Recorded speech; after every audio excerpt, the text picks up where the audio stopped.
Alors, on commence par le compresseur, voilà, qui est ici, avec les gros fils électriques. Donc, ça, c'est l'aspiration du compresseur, BP, et ça, HP, donc c'est le refoulement. Donc, on sort du compresseur, on suit le tuyau, on arrive sur cette boîte-là, qui est un déshuileur. Alors, il y a un niveau d'huile dans le... On voit le niveau ici.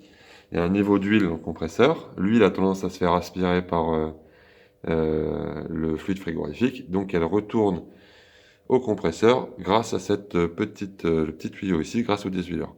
Donc nous, on sort, le fluide frigorifique sort du déshuileur. On a une petite vanne, on arrive ici sur le condenseur. Alors c'est un condenseur qui va utiliser de l'eau de ville pour être réfrigéré, avec des petites vannes d'eau de ville. Donc on sort de notre compresseur, on arrive sur nos bouteilles accumulatrices.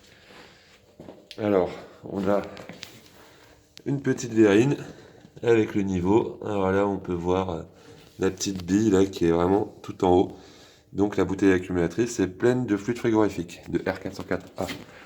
Donc on sort notre bouteille accumulatrice, on arrive sur les filtres déshydrateurs. On a nos petits voyants qui nous indiquent s'il y a de l'eau ou pas. Ensuite, soit on part vers le surchauffeur, qui est en bas, soit on ne passe pas par le surchauffeur. Et dans tous les cas, on part vers le haut, vers l'électrovanne, qui est en bleu. Alors, il y en a une par chambre, donc il y en a deux. Et puis après l'électrovanne, il faut mettre sa tête dans le frigo pour voir, alors vous voyez pas très bien ce qui fait son, le détendeur, et puis l'évaporateur, là qu'on devine, là, qui est derrière ce cache-là, parce qu'il y a un ventilateur pour aider à disperser le froid dans la chambre. Une fois qu'on sort de cet évaporateur, on arrive sur les tuyaux ici, qui sont calorifugés. Voilà, donc on suit les tuyaux. On arrive vers cette grosse boîte de conserve, en fait, qui est la bouteille anti-cool liquide. Donc pour éviter qu'il y ait du fluide sous forme liquide qui arrive à l'aspiration du compresseur. Et donc voilà, on reçoit le tuyau.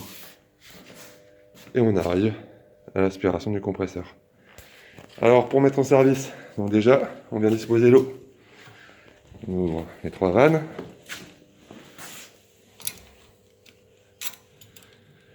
Alors il y a une vanne à vérifier impérativement, c'est la vanne au niveau du refoulement du compresseur. Si elle est fermée, on risque de tout exploser. Donc là on voit que la tige est sortie, donc la vanne est bien ouverte. Les vannes, quand on les ouvre, on revient d'un quart de tour, sinon les petites sécurités ici ne sont pas alimentées, donc on ne sera pas en sécurité. Donc pensez bien, quand on ouvre, on revient d'un quart de tour. Donc là c'est bon, elle est ouverte, moins un quart de tour. Et puis tout le fréon, tout le R404A est dans cette bouteille. Donc, on va libérer doucement en ouvrant très doucement la vanne qui est ici.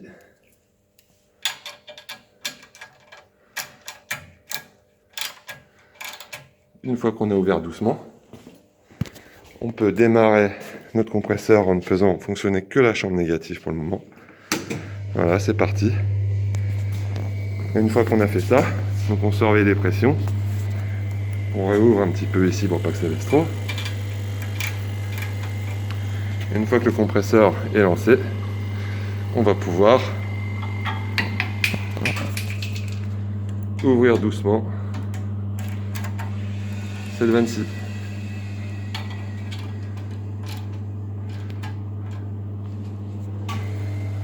Alors là, j'avais pas ouvert assez vite, du coup on a stoppé en BP, c'est pas grave. Donc voilà, on surveille les pressions. Donc voilà, le compresseur est lancé. Je vais pouvoir ouvrir en grand les vannes et revenir bien sûr d'un quart de tour.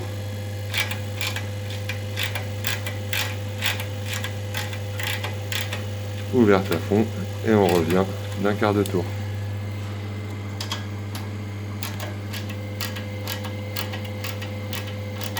Donc là, le circuit est disposé entièrement.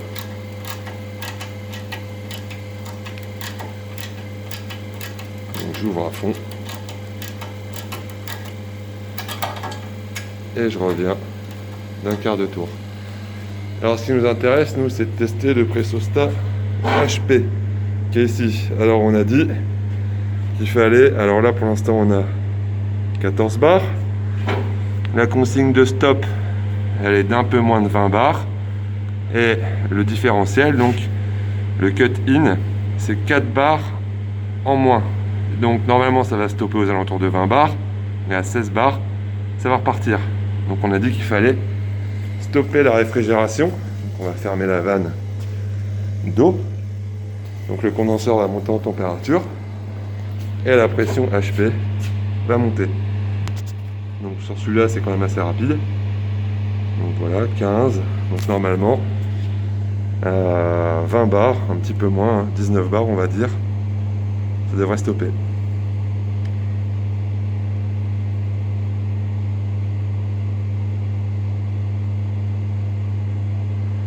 Donc le pressostat HP, il a pour but de protéger l'installation. Il ne faut pas qu'il y ait trop de pression, la tuyauterie, tout ça, c'est prévu pour une certaine pression. Alors le pressostat HP, c'est pas normal que ça déclenche. Donc si ça déclenche, normalement, ça fera soit une alarme au PC machine, soit on devra le réarmer manuellement pour bien savoir qu'il a déclenché. Donc là, 18 bars.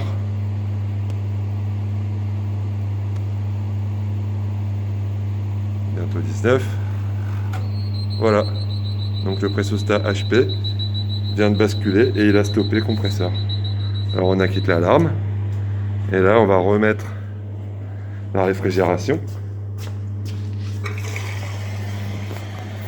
Et une fois qu'on arrivera du coup, voilà, on est arrivé à 15 bars, là je l'ai vu de loin, à 15 bars, le pressostat s'est réarmé et donc il a redémarré le compresseur.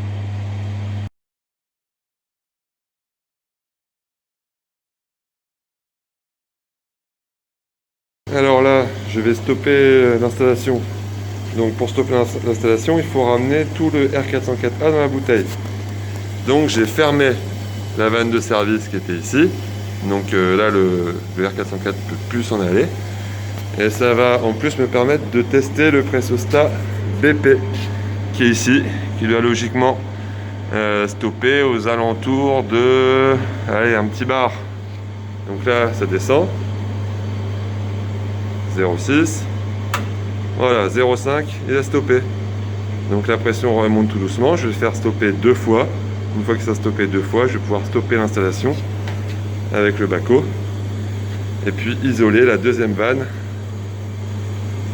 de la bouteille. Donc là, ça remonte. Donc il y a un différentiel de 1 bar. Donc aux alentours de 1,5. Normalement, ça devrait se réarmer et relancer le compresseur.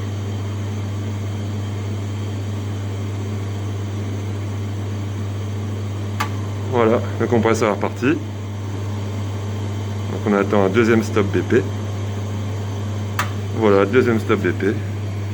Je stoppe mon installation. Je viens fermer la vanne de service à l'entrée de la bouteille.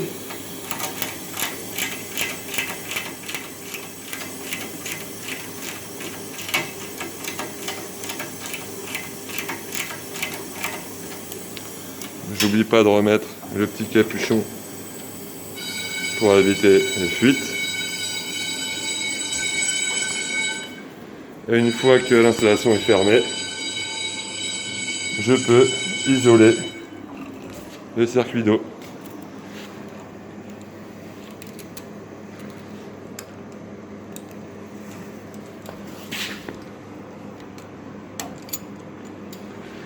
Voilà.